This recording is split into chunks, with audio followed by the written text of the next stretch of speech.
नमस्कार साथियों, चैनल पर आप सबका स्वागत है। आज आप पठन करेंगे मोहन राकेश जी की कहानी मलबे का मालिक। यह कहानी का प्रथम भाग है। चलिए पठन शुरू करते हैं। पूरे 7.5 साल के बाद लाहौर से अमृतसर आए थे। हॉकी का मैच देखने का तो बहाना ही था। उन्होंने ज्यादा चाव उन घरों और बाजारों को फिर से देखने का था जो 7.5 साल पहले उनके लिए पराये हो गए थे। हर सड़क पर मुसलमानों की कोई ना कोई टोली घूमती नजर आ जाती थी। उनकी आंखें इस आग्रह के साथ वहां की हर चीज को देख रही थी, जैसे वह शहर साधारण शहर न होकर एक खास आकर्षण का केंद्र हो। तंग बाजारों में से गुजरते हुए वह एक दूसरे को पुरानी चीजों की याद दिला रहे थे। देख फतेहदीना मिस्री बाजार में अब मिस्री की दुकानें पहले से कितनी कम रह गई हैं। उस नुक्कड़ पर सूखी बठियारन की भट्टी थी, जहां अब वह पान वाला बैठा है। यह नमक मंडी देख लो खान साहब, यहाँ की एक एक ललाइन वह नमकीन होती थी कि बस। बहुत दिनों के बाद बाजारों में तुर्रेदार पगड़ियां और लाल तुर्की टोपियां दिखाई दे रही थी। लाहौर से आए हुए मुसलमानों में काफी संख्या ऐसे लोगों की थी जिन्हें विभाजन के समय मजबूर होकर अमृतसर छोड़कर जाना पड़ा था। 7.5 साल में आए अनिवार्य परिवर्तनों को देखकर कहीं उनकी आंखों में हैरानी भर जाती और कहीं अफसोस गिर आता। वल्ला कटड़ा जयमल सिंह इतना चौड़ा कैसे हो गया? क्या इस तरफ के सब मकान जल गए? यहाँ हकीम आफिस अली की दुकान थी ना, अब यहाँ एक मोची ने कब्जा कर रखा है। और कहीं कहीं ऐसे भी वाक्य सुनाई दे जाते। वही यह मस्जिद ज्यों की त्यों खड़ी है, इन लोगों ने अपना गुरुद्वारा नहीं बना दिया। जिस रास्ते से भी पाकिस्तानियों की टोली गुजरती, शहर के लोग उत्सुकता पूर्ण उसकी ओर देखते रहते। कुछ लोग अब भी मुसलमानों को आते देखकर शंकित से रास्ते हट जाते थे, जबकि दूसरे आगे बढ़कर उनसे बगलगीर होने लगते थे। ज्यादातर वे आगंतुकों से ऐसे सवाल पूछते थे कि आजकल लाहौर का क्या हाल है। अनारकली में अब पहले जितनी रौनक है या नहीं? सुना है शाहलमी गेट का बाजार पूरा नया बना है। कृष्ण नगर में तो कोई खास तब्दीली नहीं आई। वहां का रिश्वतपुरा क्या वाकई रिश्वत के पैसे से बना है? कहते हैं पाकिस्तान में अब बुर्का बिल्कुल उड़ गया है, यह ठीक है? इन सवालों में इतनी आत्मीयता झलकती थी कि लगता था कि लाहौर एक शहर नहीं, हजारों लोगों का सगा संबंधी है, जिसके हालात जानने के लिए वे उत्सुक हैं। लाहौर से आए हुए लोग उस दिन शहर भर के मेहमान थे, जिनसे मिलकर और बातें करके लोगों को खाम खा खुशी का अनुभव होता था। बाजार बांसा अमृतसर का एक उपेक्षित सा बाजार है, जो विभाजन से पहले गरीब मुसलमानों की बस्ती थी। यहाँ ज्यादातर बांस और शहतीरों की ही दुकानें थी, जो सबकी सब एक ही आग में जल गई थी। बाजार बांसा की आग अमृतसर की सबसे भयानक आग थी, जिससे कुछ देर के लिए तो सारे शहर के जल जाने का अंदेशा पैदा हो गया था। बाजार बांसा के आसपास कई मोहल्लों को तो उस आग ने अपनी लपेट में ले लिया था। खैर, किसी तरह वह आग काबू में आ तो गई, पर उसमें मुसलमानों के एक एक घर के साथ हिंदुओं के भी 4-4 6-6 घर जलाकर राख हो गए थे। अब 7.5 साल के उनमें से कई इमारतें तो फिर से खड़ी हो गई थी, मगर जगह जगह मलबे के ढेर अब भी मौजूद थे। नई इमारतों के बीच बीच में मलबे के ढेर अजीब ही वातावरण प्रस्तुत करते थे। बाजार बांसा में उस दिन भी चहल पहल नहीं थी, क्योंकि उस बाजार के ज्यादातर बाशिंदे तो अपने मकानों के साथ ही शहीद हो गए थे, और जो बचकर चले गए थे उनमें शायद लौटकर आने की हिम्मत बाकी नहीं रही थी। सिर्फ एक दुबला पतला बूढ़ा मुसलमान ही उस वीरान बाजार में आया और वहां की नई और जली हुई इमारतों को देखकर जैसे भूल भुलैया में पड़ गया। बाएं हाथ को जाने वाली गली के पास पहुंचकर उसके कदम अंदर मुड़ने को हुए, मगर फिर वह हिचकिचाकर वहां बाहर ही खड़ा रह गया, जैसे उसे निश्चय नहीं हुआ कि वह वही गली है या नहीं जिसमें वह जाना चाहता है। गली में एक तरफ कुछ बच्चे कीड़ी काड़ा खेल रहे थे और कुछ अंतर पर दो स्त्रियां ऊंची आवाज में चीखती हुई एक दूसरी को गालियां दे रही थी। सब कुछ बदल गया, मगर बोलियां नहीं बदली। बुढ़े मुसलमान ने धीमे स्वर में अपने से कहा और छड़ी का सहारा लिए खड़ा रहा। उसके घुटने पजामे से बाहर को निकल रहे थे और घुटने के थोड़ा ऊपर ही उसकी शेरवानी में 3-4 पैबंद लगे थे। गली में एक बच्चा रोता हुआ बाहर को आ रहा था। उसने उसे पुचकार कर पुकारा, इधर आ बेटे, आ इधर, देख तुझे चिज्जी देंगे, आ। चिज्जी यानी के। और वह अपनी जेब में हाथ डालकर उसे देने के लिए कोई चीज ढूंढने लगा। बच्चा क्षण भर के लिए चुप कर गया, लेकिन फिर उसने होंठ बिसूर लिए और रोने लगा। एक 16-17 वर्ष की लड़की गली के अंदर से दौड़ती हुई आई और बच्चे की बाह पकड़कर उसे घसीटती हुई गली में से ले चली। बच्चा रोने के साथ साथ अपनी बाह छुड़ाने के लिए मचलने लगा। लड़की ने उसे बाहों में उठाकर अपने साथ चिपका लिया और उसका मुंह चूमती हुई बोली, चुप कर मेरा वीर, रोएगा तो तुझे वह मुसलमान पकड़कर ले जाएगा, मैं बारी जाऊं, चुप कर। बुढ़े मुसलमान ने बच्चे को देने के लिए जो पैसा निकाला था वह वापस जेब में रख लिया। सिर से टोपी उतारकर उसने वहां थोड़ा खुजलाया और टोपी बगल में दबा ली। उसका गला खुश्क हो रहा था और घुटने जरा जरा कांप रहे थे। उसने गली के बाहर की बंद दुकान के तख्ते का सहारा ले लिया और टोपी फिर से सिर पर लगा ली। गली के सामने जहां पहले ऊंची ऊंची शतीरियां रखी रहती थी, वहां अब एक 3 मंजिला मकान खड़ा था। सामने बिजली की तार पर 2 मोटी मोटी चीजें बिल्कुल जड़ होकर बैठी थी। बिजली के खंभे के पास थोड़ी धूप थी। वह कई पल धूप में उड़ते हुए जर्रों को देखता रहा। फिर उसके मुंह से निकला, या मालिक। एक नवयुवक चाबियों का गुच्छा घुमाता हुआ गली की ओर आया और बुड्ढे को वहां खड़े देखकर उसने रुककर पूछा, कहिए मियाँ जी, यहाँ किस तरह खड़े हैं? बुड्ढे मुसलमान की छाती और बाहों में हल्की सी कंपकंपी हुई और उसने होठों पर जवान फेरकर नवयुवक को ध्यान से देखते हुए पूछा, बेटे तेरा नाम मनौरी तो नहीं है? नवयुवक ने चाबियों का गुच्छा हिलाना बंद करके मुट्ठी में ले लिया और आश्चर्य के साथ पूछा, आपको मेरा नाम कैसे पता है? 7.5 साल पहले तू बेटे इतना सा था। यह कहकर बुड्ढे ने मुस्कुराने की कोशिश की। आप आज पाकिस्तान से आए हैं? मनौरी ने पूछा। हाँ, मगर पहले हम इस गली में रहते थे, बुड्ढे ने कहा। मेरा लड़का चिरागदीन तुम लोगों का दर्जी था। तकसीम में 6 महीने पहले हम लोगों ने यहाँ अपना नया मकान बनवाया था। ओ गनी मियाँ, मनौरी ने पहचान कर कहा। हाँ बेटे, मैं तुम लोगों का गनी मियाँ हूँ।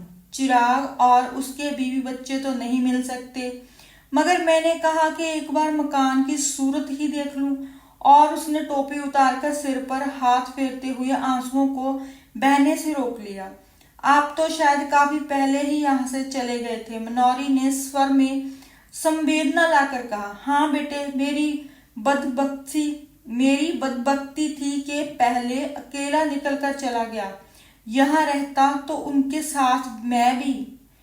और कहते कहते उसे एहसास हो आया कि उसे ऐसी बात नहीं कहनी चाहिए। उसने बात मुंह में रोक ली, मगर आंख में आए हुए आंसुओं को बह जाने दिया। छोड़िए गनी साहब, अब बीती बातों को सोचने में क्या रखा है?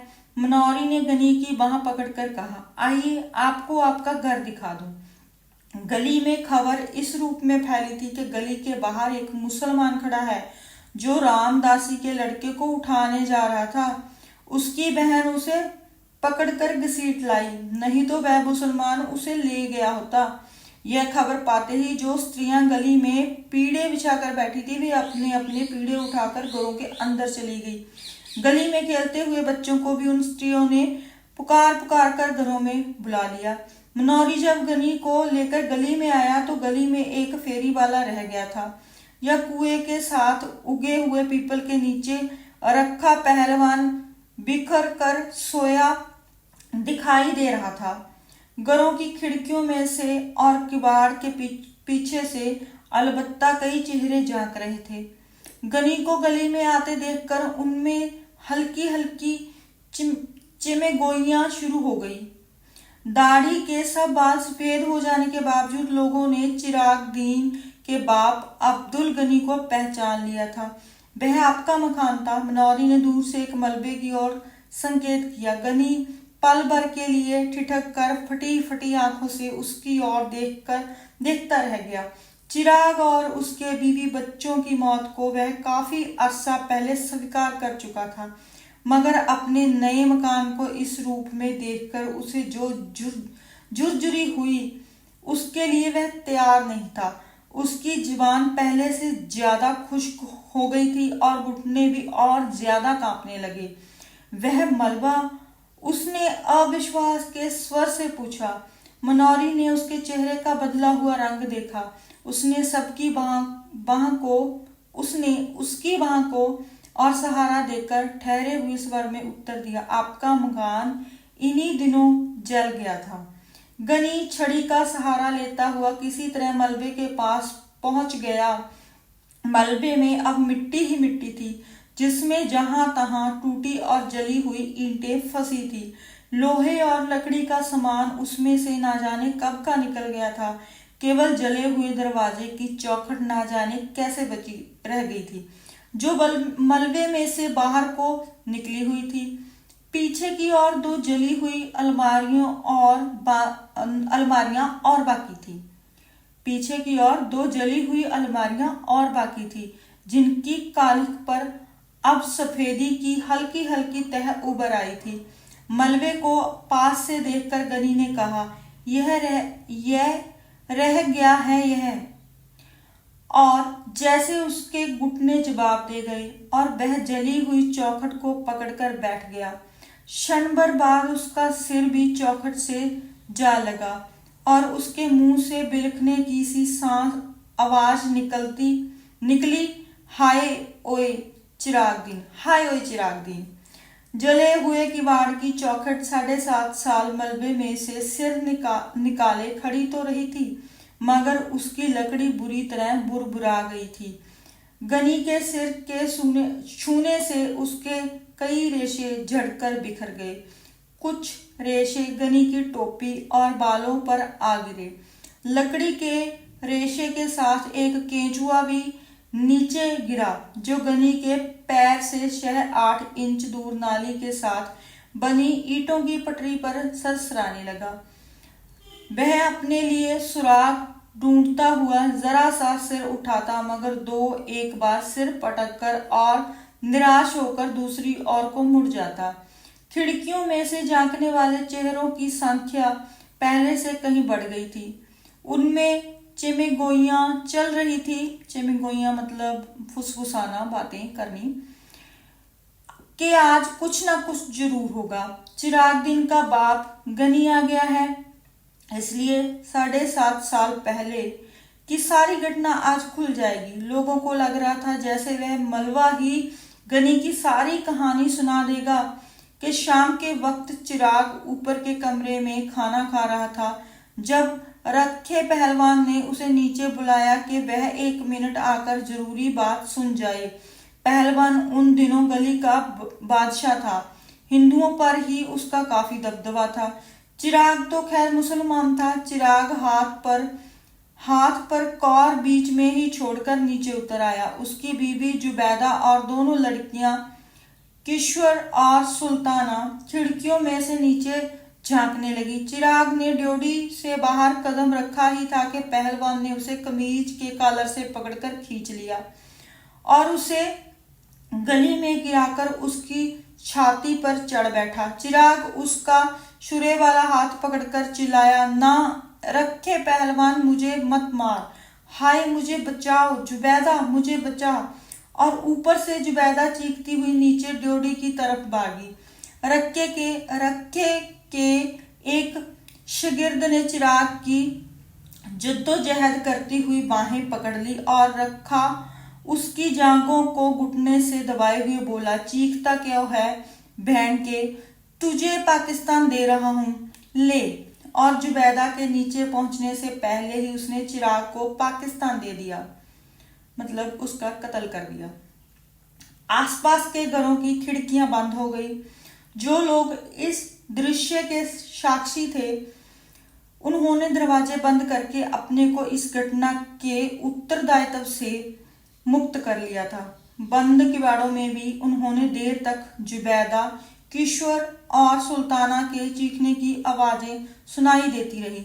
रखे पहलवान और उसके साथियों ने उन्हें भी उसी रात पाकिस्तान देकर विदा कर दिया, मगर दूसरे तब्दील रास्ते से। उनकी लाशें चिराग के घर में ना मिलकर बाद के नहर के पानी में पाई गई थी।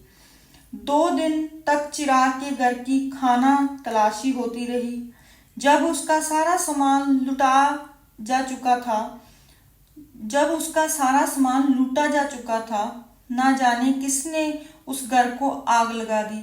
रखे पहलवान ने कसम खाई थी कि वह आग लगाने वाले को जिंदा जमीन में गाड़ देगा, क्योंकि उसने उस मकान पर नजर रख कर ही चिराग को मारने का निश्चय किया था।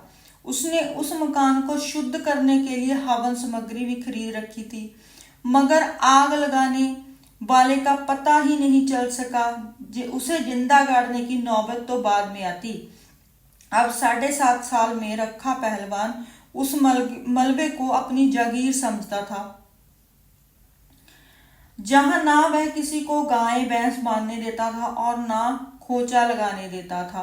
उस मलबे से बिना उसकी अनुमति के कोई ईंट भी नहीं उठा सकता था।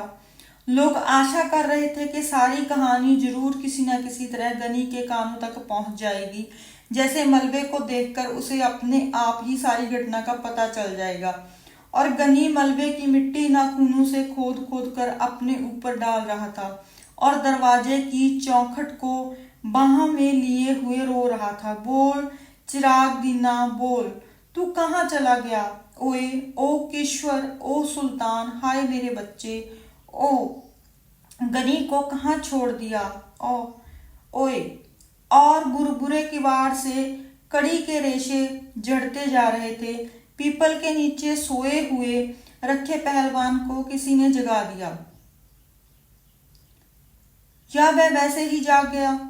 यह जानकर के पाकिस्तान से अब्दुल गनी आया है और अपने मकान के मलबे पर बैठा है, उसके गले में थोड़ा जाग उठाया, जिससे उसे खांसी हो आई और उसने कुएं के फर्श पर थूक दिया। मलबे की ओर देखकर उसकी छाती से धौंकनी का सा स्वर निकला और उसका निचला ओंठ थोड़ा बाहर को फैल गया। साथियों, अभी आप सुन रहे थे मलबे का मालिक कहानी का प्रथम भाग। आपको कहानी पसंद आई हो, आप वीडियो को लाइक कर सकते हैं, चैनल को सब्सक्राइब कर सकते हैं और शेयर भी करें। अपना सुझाव आप कमेंट बॉक्स में जाके रख सकते हैं।